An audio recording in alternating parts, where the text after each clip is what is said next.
त्याचं मूल्य वेगळं होतं. भोरप्याचा डोंगर. जेव्हा राजाने अफजल खानाचं वध केलं, अफजल खानाचा कोथळा बाहेर काढला, तेव्हा त्याचं नामांतर झालं प्रतापगड. मग प्रतापगडाच्या पायथ्यापासून या रायगडाच्या उत्तरेस कोकण दिव्यापर्यंत हा जो काही मध्यंतरी भूभाग व्यापलेला आहे, या भूभागाला जावळीचं खोरं म्हटलं जायचं. पण जावळी खोऱ्यावर एक म्हण अशी रचली जायची, अहो जर का तुम्ही तुमच्या केसात किऊ काढून अस्वलीच्या केसात सोडली, हो ती देखील सापडेल. पण या जावळी प्रांतात सोडलेला 4 पायचा मोकळ बल्लाट एकरामध्ये बघा 100 एकरावरती तुम्हाला प्लेन पठार पाहायला मिळतं.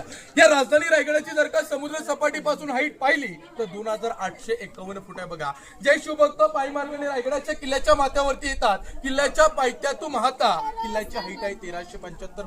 आपल्या महाराजांच्या राण्या 8 होत्या. सईबाई, सोयराबाई, सगुणाबाई, सकवारबाई, काशीबाई, पुतळाबाई, लक्ष्मीबाई आणि गुणवंताबाई. म्हणजे महाराजांच्या राण्या किती होत्या? 8 होत्या. गडावर महाल किती आहेत? फक्त 7 पाहायला मिळतात. एक मनामध्ये प्रश्न असा पडतो, मग आपल्या महाराजांच्या 2 राण्या राहायच्या कुठे? महाराजांच्या पटराणी सईबाई होत्या. छत्रपती संभाजी महाराज 2 वर्षाचे असताना एक दुर्दैव असं घडलं की राजगडावरती त्यांचं निधन.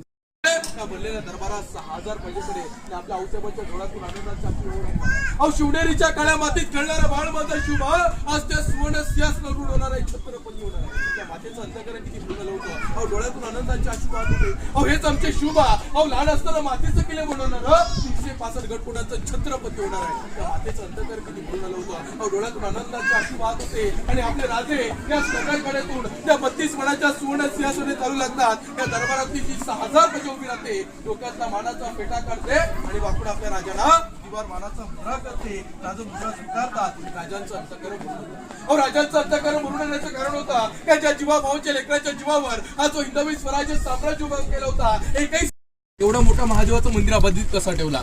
जर मंदिर पाहिलं तर ती मस्जिद दिसते. इकडून 3 मिनार आहेत, तिकडून 3 मिनार आहेत. जर का बाहेरून पाहिलं तर मस्जिद दिसेल, आतमध्ये गेलं तर शिवपिंड जगदीश्वराचं महादेवाचं मंदिर पाहायला मिळेल. हे आपल्या